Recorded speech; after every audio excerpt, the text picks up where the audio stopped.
एक बार सब लोग जोर से, पूरे दिल से, दोनों मुट्ठी बंद करके, हाथ ऊपर करके जोर से बोलेंगे, भारत माता की, भारत माता की, इनकलाब, इनकलाब, वंदे वंदे, जय जोहर, जय जोहर, बिरसा मुंडा अमर रहे, बिरसा मुंडा अमर रहे।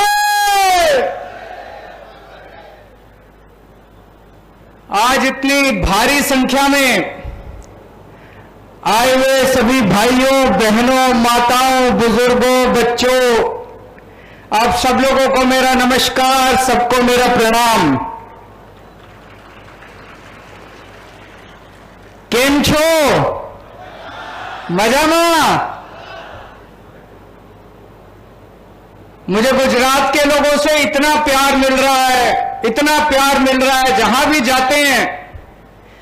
आज मेरे को भी पुलिस वाला एक बता रहा था, यहां पे 1.5 लाख लोगों का भी 1.5 लाख लोग आए हुए हैं, यहां पे सामने 1.5 लाख लोग आए हुए हैं, और अपने से समय निकाल के सब लोग आए हैं। किसी को पैसे नहीं दिए, सब अपनी मर्जी से आए हैं। जैसे ये लोग पैसे देके इकट्ठे करते हैं, सब अपनी मर्जी से आए हैं, सब बदलाव के लिए आए हैं। मैं आप लोगों का बहुत बहुत आभारी हूं, दिल से आभारी हूं कि आप लोग इतना समय निकाल के आए हैं, इतने घंटे से यहां पे हमारा इंतजार कर रहे हैं, बैठे हुए हैं। आपको एक ही विश्वास दिलाना चाहता हूं, आपके प्यार का ऋण, एक एक ऋण चुकता कर देंगे जैसे ही सरकार बनी। आपको जितनी गारंटी देके जा रहे हैं, जितने वादे देके जा रहे हैं, एक एक वादा पूरा करेंगे। आपके बच्चों का भविष्य बनाएंगे। गुजरात के 6.5 करोड़ लोगों के साथ मिलकर एक नया गुजरात बनाएंगे। दोस्तों,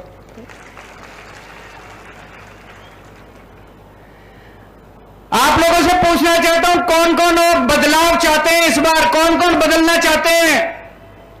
वो जो सड़क पे खड़े हैं वो भी बता दें, कौन कौन बदलाव चाहता है? हाथ खड़े कर दें सब लोग। आपके लिए एक बहुत बड़ी खुशखबरी लेके आया हूं। आईबी की रिपोर्ट आई है। आईबी मतलब केंद्रीय सरकार की, केंद्र सरकार की, सेंट्रल गवर्नमेंट की एक खुफिया एजेंसी है आईबी। उसने गुजरात में घूम घूम के लोगों से पूछा, जनता से पूछा, इस बार चुनाव में किसको वोट दोगे? आईबी ने अपनी रिपोर्ट दी है कि आने वाले चुनाव के अंदर आम आदमी पार्टी की सरकार बनने जा रही है। बहुत बड़ी बात है। आप लोगों ने कमाल कर दिया, जनता ने कमाल कर दिया। एक नई पार्टी, छोटी सी पार्टी पर ईमानदार पार्टी। आप लोगों ने ईमानदार पार्टी के लिए मन बना लिया। लेकिन आईबी की रिपोर्ट में एक और बात लिखी है, सरकार तो बन रही है लेकिन अभी किनारे पे है। अभी 93-94 सीट आ रही है। 93-94 सीट आएगी तो दिक्कत है। इस बार इतना वोट डालो, इतना वोट डालो कि 150 पार कर जाए। 150 से ज्यादा सीट आनी चाहिए। एक बार जोर का धक्का मारना पड़ेगा। इतना तो पहुंच गए, सरकार बन रही है, इतना पहुंच गए, लेकिन अभी मार्जिन पे है, किनारे पे है। आप सबको मिलकर एक बार जोर का धक्का मारना पड़ेगा। एक बार जोर का धक्का मार दो, 150 पार हो जाएगी। उसके बाद अपनी 5 साल स्थिर सरकार चलेगी। दोस्तों, तो सरकार तो बन रही है। दिसंबर में 1 दिसंबर को सरकार बन जाएगी। सरकार बनने के बाद सबसे पहला काम क्या करना है? भ्रष्टाचार खत्म करना है। अपने को करना है कि नहीं करना है? भ्रष्टाचार खत्म करना है। इन लोगों ने लूट लिया गुजरात को। 27 साल इन्होंने लूटने में कोई कसर नहीं छोड़ी। इनके पास, किसी नेता के पास चले जाओ काम लेके, कहते हैं सरकार घाटे में चल रही है, सरकार घाटे में चल रही है, सरकार घाटे में। अरे कहां गया सारा पैसा? एक एमएलए है गुजरात का, इनका चुनाव लड़ने के पहले उसकी 4 एकड़ जमीन थी, 5 साल में 1000 एकड़ जमीन हो गई, 1000 एकड़ जमीन। इन सारों ने इतने बंगले बनवा लिए, इतनी जमीन खरीद ली अपने बच्चों के नाम, अपनी बीवी के नाम, अपने मां बाप के नाम, बच्चों के बच्चे अभी हुए नहीं उनके भी नाम जमीन खरीद ली इन्होंने, प्रॉपर्टी खरीद ली इन लोगों ने। इतना पैसा कमा लिया इन लोगों ने, सबने मिलकर लूट लिया गुजरात को। कहते हैं पैसा नहीं है। गुजरात में हर साल गुजरात सरकार 2.5 लाख करोड़ रुपए खर्च करती है, 2.5 लाख करोड़ रुपए, 2.5 लाख करोड़ रुपए, इतने सारे पैसे होते हैं, इतने सारे पैसे। अभी भगवंत मान जी ने बताया आपको, आप लोग सुबह से शाम तक कितना टैक्स देते हो? रोटी खाते हो तो टैक्स देते हो, मोबाइल इस्तेमाल करते हो तो टैक्स देते हो, दूध पीते हो टैक्स देते हो, छाछ पीते हो टैक्स देते हो, दही खाते हो टैक्स देते हो, माचिस इस्तेमाल करते हो टैक्स देते हो, चाय पत्ती पे टैक्स, हर चीज पे जनता टैक्स देती है।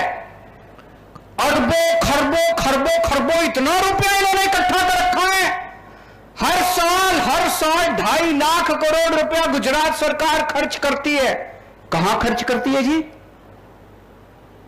27 साल में आपके गांव में सड़क बनी? एक भी सड़क बनी आपने देखी सड़क बनती? कोई स्कूल बनाया इन्होंने? कोई अस्पताल बनाया इन्होंने? कोई कॉलेज बनाया इन्होंने? कुछ काम करा इन्होंने? कुछ भी नहीं करा। फिर पैसा कहां गया? स्विस बैंकों में चला गया, प्रॉपर्टी खरीद ली, जमीन खरीद ली, सारा पैसा खा गए ये लोग। भ्रष्टाचार बंद करेंगे, हमारी सरकार बनेगी, भ्रष्टाचार मुक्त शासन देंगे गुजरात को। गुजरात का एक एक पैसा, गुजरात सरकार का एक एक पैसा जनता पे खर्च होगा। हमारा कोई मंत्री भ्रष्टाचार नहीं करेगा, हमारा मुख्यमंत्री भ्रष्टाचार नहीं करेगा, हमारे कोई एमएलए भ्रष्टाचार नहीं करेगा। और अगर कोई भ्रष्टाचार करेगा तो जेल जाएगा। हमारा अपना भी भ्रष्टाचार करेगा, उसको छोड़ेंगे नहीं। हमारा अपना भी, भगवंत मान साहब ने कमाल कर दिया।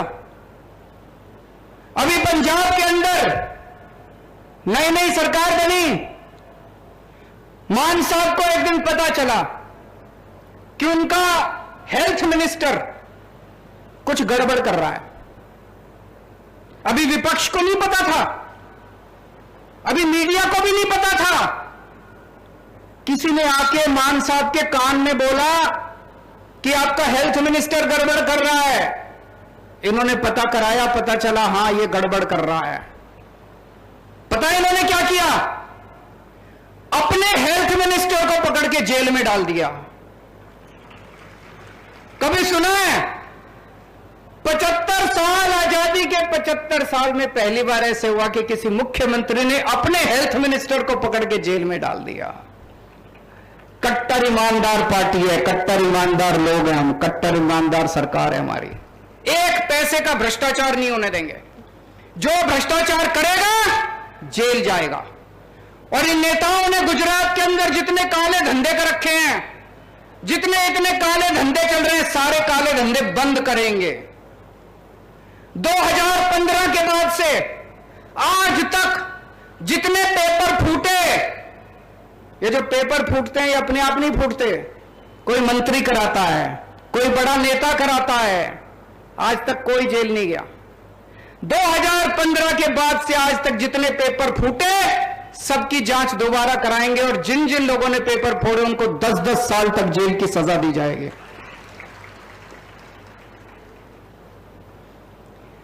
आप सरकारी विभाग में काम कराने जाते हो, आपको पैसे देने पड़ते हैं। देने पड़ते हैं कि नहीं देने पड़ते? चाहे जाति प्रमाण पत्र बनवाना है, राशन कार्ड बनवाना है, बिजली का कनेक्शन लेना है, पानी का कनेक्शन लेना है, राशन कार्ड, कुछ भी काम कराना है, पैसे देने पड़ते हैं। 1 दिसंबर के बाद से आपके सारे काम बिना पैसे के होंगे, बिना रिश्वत के होंगे, कोई पैसा देने की जरूरत नहीं पड़ेगी। अभी जो यशोदान भाई ने बताया, आपको लग रहा होगा वैसे ही फेंक रहा है यशोदान, झूठ बोल रहा है। दिल्ली में हमने एक व्यवस्था कर दी, अब एक एक करके हम सरकारी दफ्तर पे ताला लगाते जा रहे हैं, बंद करते जा रहे हैं। अब आपको अपना काम कराने के लिए सरकारी दफ्तर जाने की जरूरत नहीं है।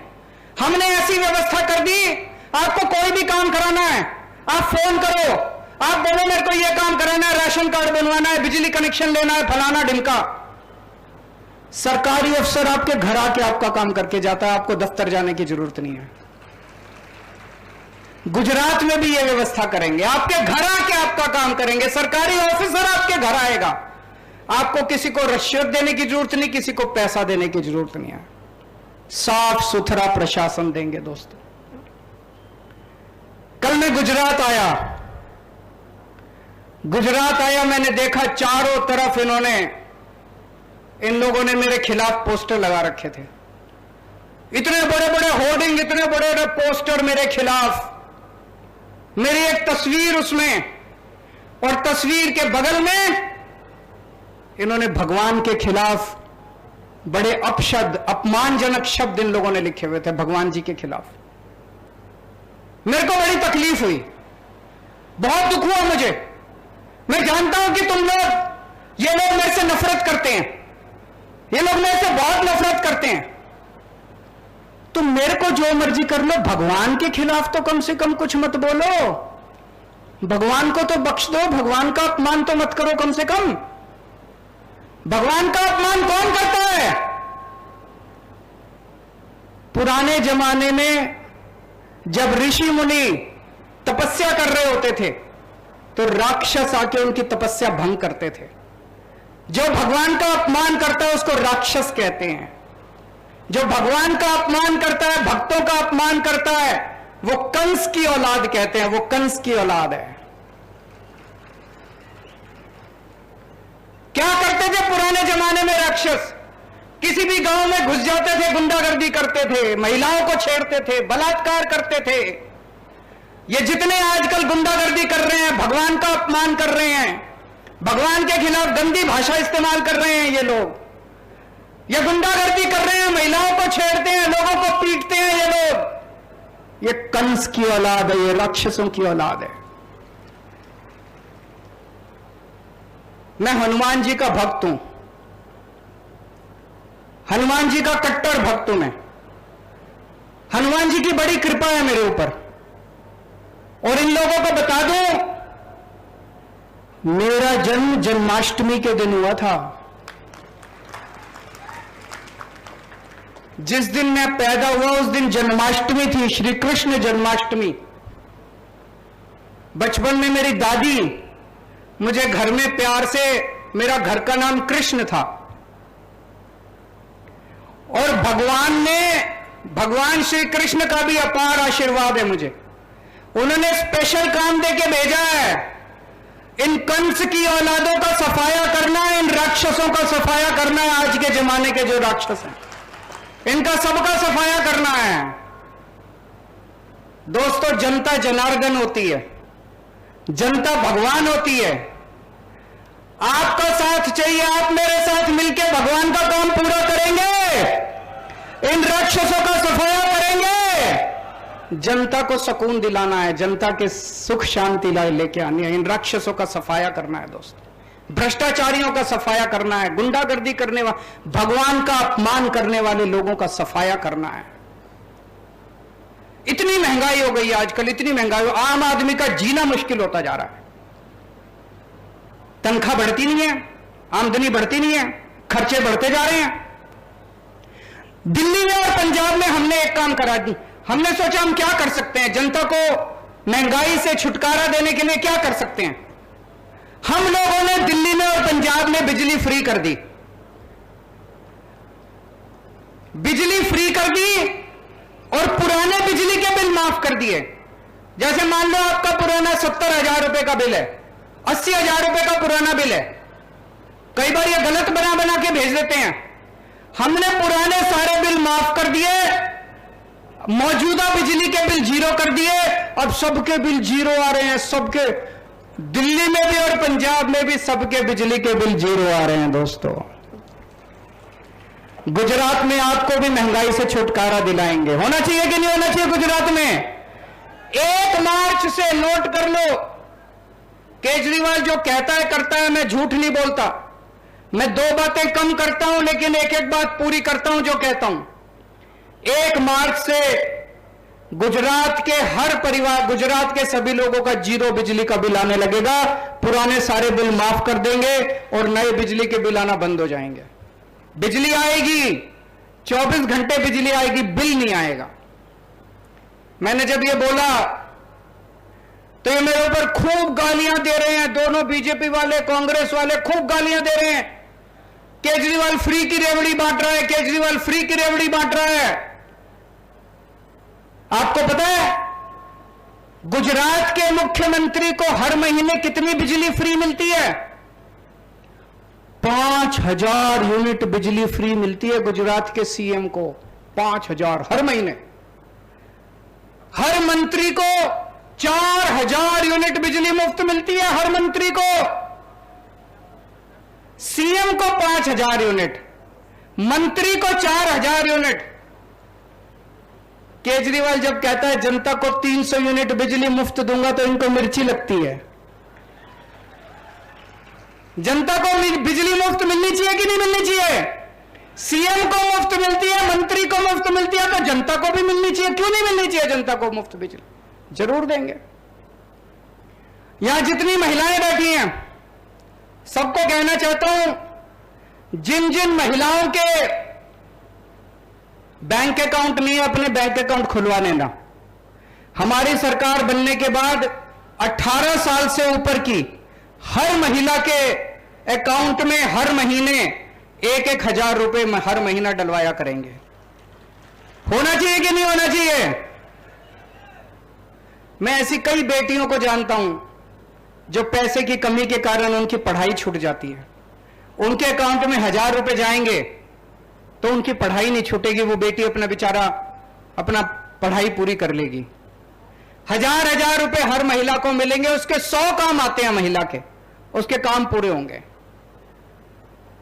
मैं सभी महिलाओं को कहना चाहता हूं, हमें तुम्हारे चिंता करवानी जरूर नहीं। तुम्हारो भाई आवी गयो छे।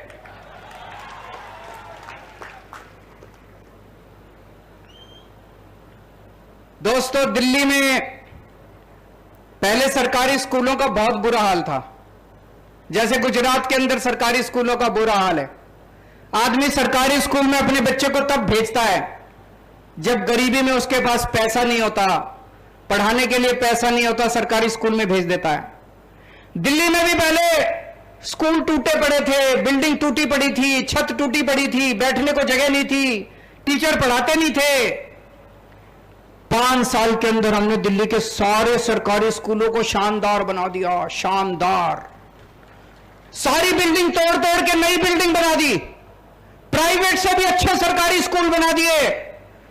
अब दिल्ली की जनता प्राइवेट स्कूलों से नाम कटा कटा के सरकारी स्कूल में भर्ती करा रहे हैं। कभी सुना था? इस साल 4 लाख बच्चों ने अपने सरकारी स्कूल से नाम कटा के प्राइवेट स्कूल से नाम कटा के सरकारी स्कूल में भर्ती कराया है। अब सरकारी स्कूलों में बच्चे, मजदूर का बच्चा इंजीनियर बन रहा है, रिक्शे वाले का बच्चा डॉक्टर बन रहा है, किसान का बच्चा वकील बन रहा है, गरीबों के बच्चे, बड़े बड़े हजारों बच्चे डॉक्टर बन रहे हैं, इंजीनियर बन रहे हैं। प्राइवेट स्कूलों के बच्चे इतने नहीं बन रहे जितने सरकारी स्कूलों के बच्चे अब शानदार बन रहे हैं। और सोचो, एक मजदूर का बच्चा अगर इंजीनियर बन जाता है, इंजीनियर बनने के बाद उसकी तनख्वाह कितनी होती है? 2 लाख 3 लाख रुपए महीना। उसके तो परिवार की गरीबी दूर हो गई कि नहीं हो गई? अगर हम अपने सारे बच्चों को अच्छी शिक्षा दे दें, सबकी गरीबी दूर हो सकती है, सब अमीर बन जाएंगे, सारे लोग अमीर बन जाएंगे। गुजरात में भी ऐसे ही करेंगे। गुजरात के सरकारी स्कूल, खूब सारे नए सरकारी स्कूल बनाएंगे। अभी जो स्कूल है उनको तोड़ तोड़ के नए बड़े शानदार सरकारी स्कूल बनाएंगे। मैं आपको यकीन दिला रहा हूं, 5 साल के अंदर 5 साल दे दो, 5 साल के अंदर ऐसे शानदार गुजरात में सरकारी स्कूल बना दूंगा, आपको प्राइवेट स्कूल की जरूरत ही नहीं पड़ेगी। प्राइवेट स्कूल सारे जने भूल जाओगे आप लोग। लेकिन अगर फिर भी आपको अपने बच्चों को प्राइवेट स्कूल में पढ़ाना है, जिसको भी, मेरे को पता चला है प्राइवेट स्कूल वालों ने गुंडागर्दी मचा रखी है। मचा रखी कि नहीं मचा रखी? जब मर्जी फीस बढ़ा देते हैं, जब मर्जी पैसे मांगते हैं। इनकी गुंडागर्दी रोकेंगे। दिल्ली के अंदर भी पहले गुंडागर्दी करते थे। 7 साल में हमने प्राइवेट स्कूल वालों को दिल्ली में फीस नहीं बढ़ाने दी। पंजाब में भी हमने फीस बढ़ाने से रोक दिया प्राइवेट स्कूल वालों को। गुजरात के अंदर भी प्राइवेट स्कूल वालों को फीस नहीं बढ़ाने देंगे दोस्तों। तमार बानकने डॉक्टर, इंजीनियर, वकील बनावीस, तमार गरीबी दूर करीस। दिल्ली में पहले सरकारी अस्पतालों का बुरा हाल था। घर में कोई बीमार हो जाए, हजारों रुपए खर्च करने पड़ते थे लोगों को। करने पड़ते हैं कि नहीं करने पड़ते? प्राइवेट अस्पताल में ले जाओ, छोटी सी बीमारी हो, हजारों रुपए खर्च हो जाते हैं। हमने दिल्ली में गली गली में मोहल्ला क्लिनिक खोल दिए।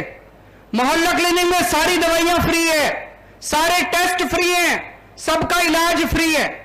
शानदार बड़े बड़े सरकारी अस्पताल बना दिए, उसमें सबका इलाज फ्री है। दिल्ली के 2 करोड़ लोगों का इलाज, चाहे 20 लाख 30 लाख रुपए भी खर्चा है, सारा इलाज मुफ्त है। दवाइयां भी मुफ्त है, ऑपरेशन भी मुफ्त है, डॉक्टर की फीस भी मुफ्त है, सब मुफ्त है। गुजरात का भी मैंने पूरा प्लान बना रखा है।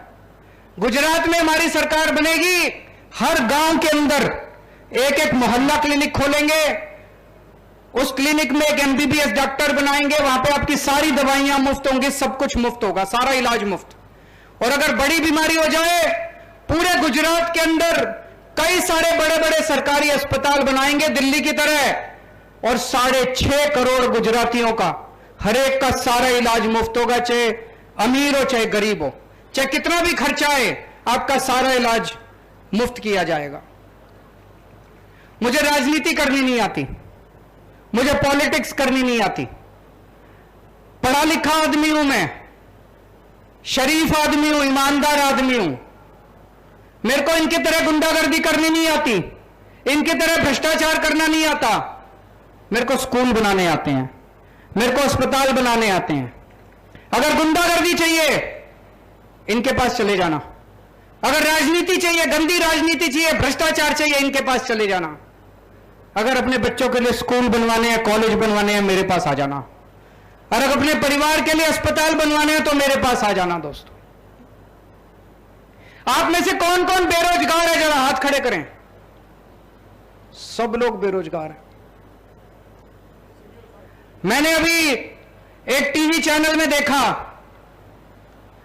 एक रिपोर्टर ने इनके बड़े नेता से पूछा कि सर इतनी ज्यादा बेरोजगारी है, इसके बारे में क्या कर रहे हो? बोले जो बेरोजगार हैं ये लोग निकम्मे हैं, ये लोग काबिल नहीं है, इनको कुछ आता नहीं है, इनको रोजगार नहीं मिल सकता। मुझे बड़ा गुस्सा आया। ये हमारे बच्चों को बेरोजगार हमारे बच्चों को निकम्मा बोलते हैं, लोगों को ये गालियां देते हैं, सरेआम गालियां देते हैं। इतना घमंड हो गया इन लोगों को, इतना अहंकार हो गया इन लोगों को। मैं आपसे पूछना चाहता हूं, आप लोग निकम्मे हो कि इनके बच्चे निकम्मे हैं? इनके बच्चे निकम्मे हैं। तुम्हारे इनके बच्चे निकम्मे हैं। इनके बच्चों को फिर भी चेयरमैन बना देते हैं, एमएलए बना देते हैं, टिकट दे देते हैं। हमारे बच्चों को मौका नहीं मिलता। मौका देके देखो, तुम्हारे बच्चों को पीछे छोड़ देंगे हमारे बच्चे। आपको रोजगार मैं दूंगा, आपके लिए रोजगार की व्यवस्था मैं करूंगा। मैंने पूरी प्लानिंग कर रखी है। दिल्ली हमने 12 लाख बच्चों को रोजगार दिए हैं, 12 लाख बच्चों को। भगवंत मान ने पंजाब में अभी 20,000 से ज्यादा सरकारी नौकरियां निकाली, अभी 6 महीने भी नहीं हुए। हमें रोजगार देना आता है। गुजरात के लिए पूरी प्लानिंग करी है, कैसे हर युवा को रोजगार देना है। जब तक रोजगार नहीं मिलेगा, हर युवा को 3-3 हजार रुपए बेरोजगारी भत्ता दिया जाएगा। होना चाहिए कि नहीं होना चाहिए? और 10 लाख सरकारी नौकरियां, नई सरकारी नौकरियां निकाली जाएंगी।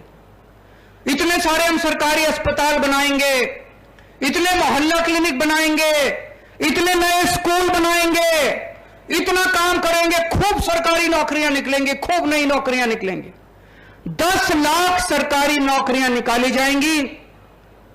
और ये जितने पेपर फूटते हैं, हमारी अभी तक दिल्ली और पंजाब में एक भी पेपर नहीं फूटा।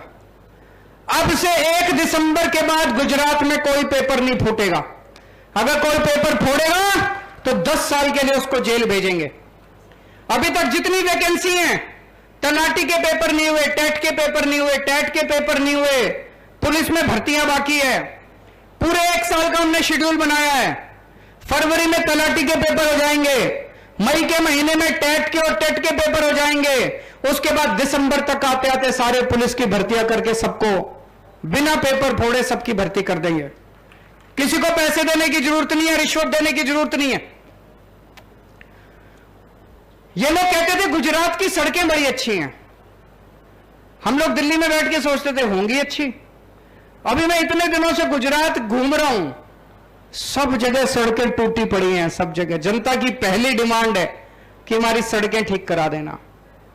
दोस्तों, भ्रष्टाचार खत्म करेंगे, खूब पैसा बचेगा, खूब पैसा बचेगा और आपकी सड़कें ठीक कराएंगे। जो सबसे जरूरी सड़कें हमें बता देना, जो जरूरी वाली सड़कें हैं 6 महीने में ठीक करा देंगे और बाकी बची हुई 3 से 4 साल के अंदर एक एक सारी सड़कें ठीक कराएंगे। यहां पे बहुत सारे किसान भाई आए हुए हैं। किसान की सबसे बड़ी समस्या होती है पैसा लगा के, खून पसीना बहा के अपनी फसल उगाता है और जब फसल बेचने जाता है मंडी में, बाहर बेचने जाता है बाजार में, तो उसको कोई भी पूरा दाम देने के लिए तैयार नहीं होता। औने पौने दाम में वो अपनी फसल बेच के आ जाता है।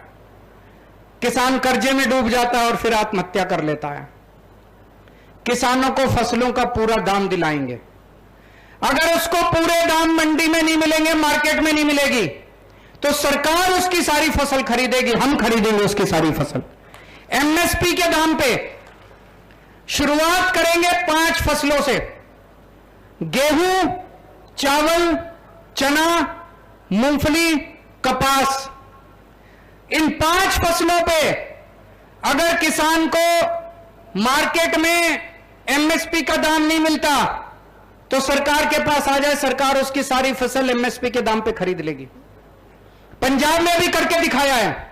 पंजाब में हमने 5 फसलों के ऊपर एमएसपी दे दी, गेहूं, चावल, कपास, नरमा, मूंग दाल। पंजाब में दे दी। गुजरात में 5 फसलों से शुरू करेंगे और धीरे धीरे करते करते 1-1 साल में, 2-2 साल में और नई फसलें जोड़ते जाएंगे। पर किसानों को फसलों का पूरा दाम दिलाएंगे और अगर किसानों को फसलों का पूरा दाम मिल गया, कोई किसान आत्महत्या नहीं करेगा। उसके बाद उसके पास पैसे की कमी नहीं बचेगी। आज किसानों को बिजली कभी रात को आती है, कभी 1 घंटा आती है, कभी 2 घंटा आती है। दोपहर के टाइम में हर किसान को 12 घंटे बिजली का प्रावधान करेंगे। आज सिंचाई की व्यवस्था का बुरा हाल है। नर्मदा का पानी आज भी अलग अलग इलाकों में नहीं पहुंचा। आपके लिए सिंचाई की व्यवस्था करेंगे और नर्मदा के पानी को कोने कोने तक पहुंचाएंगे दोस्तों।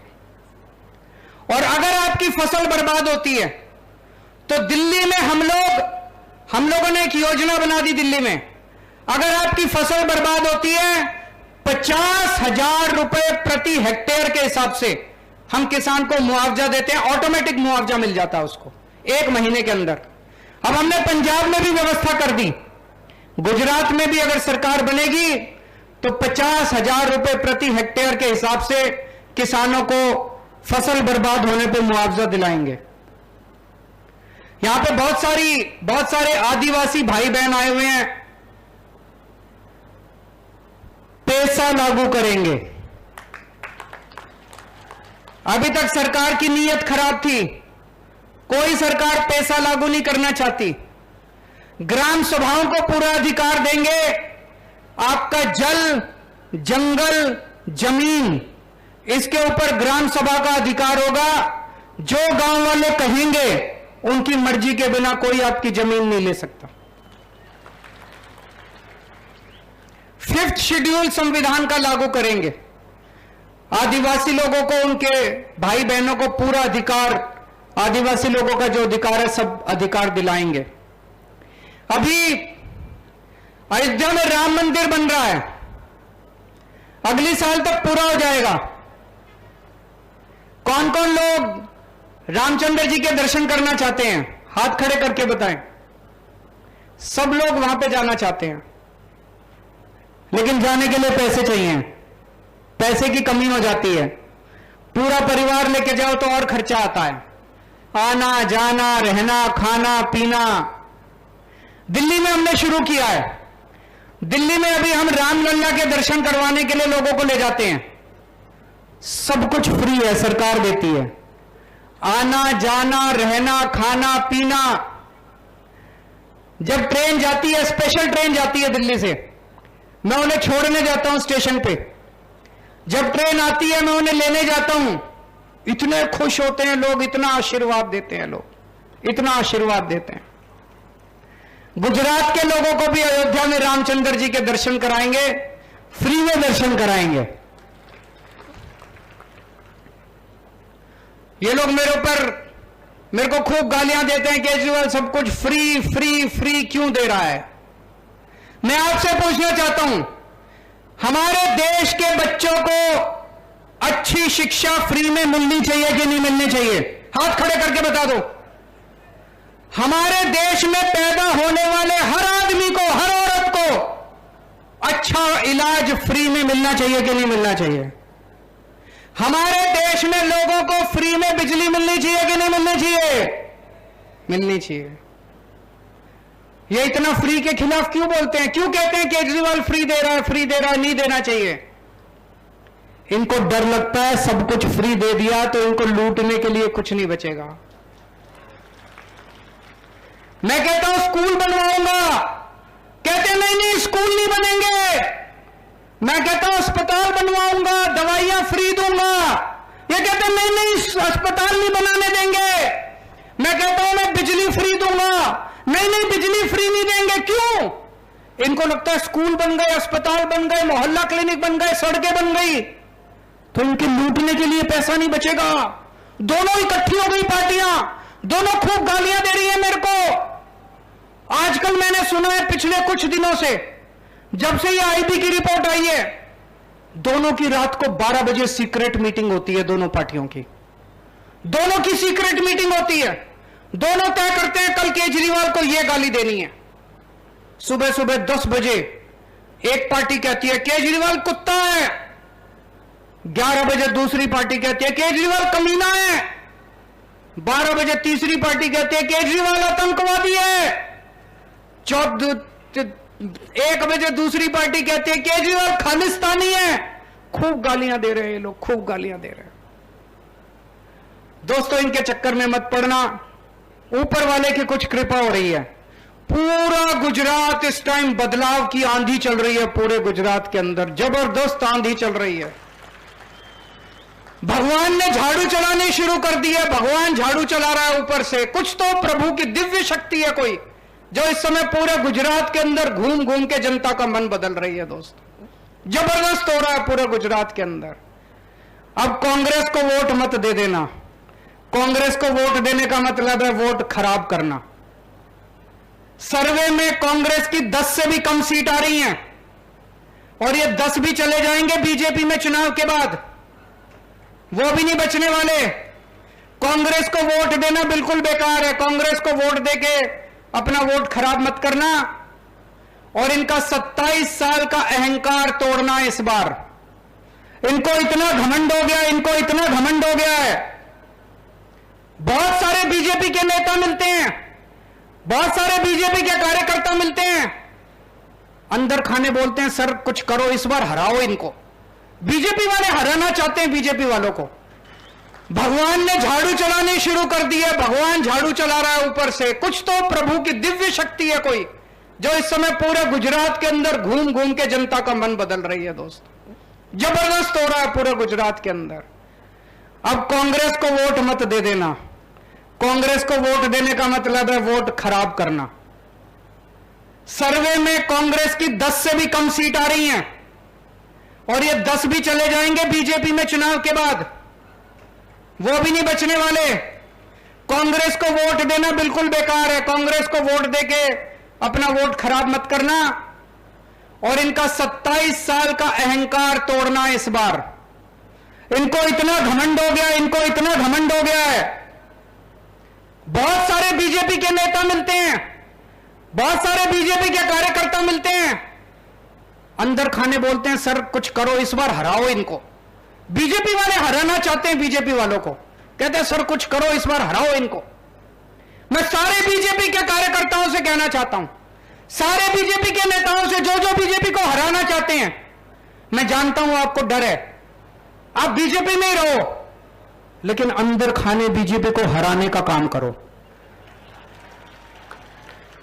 अंदर खाने आम आदमी पार्टी के लिए काम करो। मुझे पता है किसी का बिजनेस है, किसी का धंधा है, आप हमारी पार्टी में आओगे आपको तंग करेंगे, ये गुंडागर्दी करते हैं। आप हमारी पार्टी में आओगे आपका बिजनेस खराब कर देंगे, आप वहीं रहो, बिजनेस खराब करने की जरूरत नहीं है, लेकिन अंदर खाने इनको हराने का काम शुरू कर दो, अंदर खाने से। और जितने कांग्रेस के कार्यकर्ता हैं आपको डरने की जरूरत नहीं है, सारे अपनी पार्टी छोड़ के आम आदमी पार्टी में आ जाओ। अब अपनी पार्टी बाजी भूल जाओ। ये नई आंधी चल रही है, नई राजनीति, नई पार्टी, नए चेहरे, नए विचार, नया सवेरा आने वाला है। सब लोग नया गुजरात बनाने के लिए इकट्ठे हो जाओ, सब लोग, चाहे आप इस पार्टी में हो चाहे उस पार्टी में हो, पार्टी मत देखो, गुजरात के लिए काम करो, देश के लिए काम करो। अपनी अपनी पार्टियां छोड़ दो, अपनी अपनी पार्टियों को भूल जाओ दोस्तों। और आज इन्होंने, आजकल ये बीजेपी वालों ने एक और चर्चा शुरू करी है। अपने आप बोलते हैं, घूम घूम के कान में बोलेंगे यार केजरीवाल तो अच्छा है, पर इस बार नहीं आएंगे, अगली बार, इस बार नहीं आएंगे, अगली बार। कोई आके बोले ना समझ जाना बीजेपी वाला है, उनको बोला नहीं अगली बार नहीं, इसी बार बोलो, इसी बार बोलो, अगली बार नहीं इसी बार। तो जो अगर आपको आके बोले कि अगली बार, वो समझ जाना बीजेपी वाला है, बदमाशी कर रहा है, उसको बोलना नहीं दोस्त अगली बार नहीं इसी बार। तो दोस्तों एक आखिरी धक्का मारना है, सब लोगों को एक काम अब करना है। यहां से बाहर निकलोगे आधे घंटे के अंदर, सब लोग अपना अपना व्हाट्सएप खोल लेना और व्हाट्सएप पे जितने नंबर हैं हर एक को एक मैसेज भेज देना कि मैं अपने बच्चों के भविष्य के लिए इस बार आम आदमी पार्टी को वोट दे रहा हूं। मेरे दोस्त, मेरे भाई, तू भी इस बार एक बार आम आदमी पार्टी को दे दे। सबको बाहर निकल के सबको मैसेज करोगे नहीं करोगे? भगवान कसम, सब लोग अपने अपने दोस्तों को, जितनी कॉन्टैक्ट लिस्ट में जितने नंबर है सबको मैसेज कर देना। और अभी जो ईशुदान भाई ने कहा, अपने गांव में जाके, अपने मोहल्ले में जाके कम से कम 100 लोगों को वोट देने के लिए तैयार करना है। मेरे पास पैसे नहीं है चुनाव लड़ने के लिए, मैं बहुत मेहनत कर रहा हूं, भगवंत मान के पास भी नहीं है, हमारे ईशुदान के पास भी नहीं है, पार्टी के पास भी नहीं है, ईमानदार लोग हैं, हमने पैसे नहीं कमाए, हमारे अकाउंट खाली पड़े हैं, लेकिन हमें आपका साथ मिल रहा है, आपका आशीर्वाद मिल रहा है, विश्वास मिल रहा है, प्यार मिल रहा है। आपका साथ चाहिए, आप लोगों को यह चुनाव लड़ना पड़ेगा। अपने अपने गांव में घर घर जाके कम से कम एक आदमी 100 वोट तैयार करेगा। करोगे? आजकल गुजरात के लोगों ने एक नया नारा निकाला है, एक कटोरी 2 समोसा। जोर से बोलो, एक कटोरी 2 समोसा, भाजपा तेरा क्या भरोसा। एक कटोरी 2 समोसा,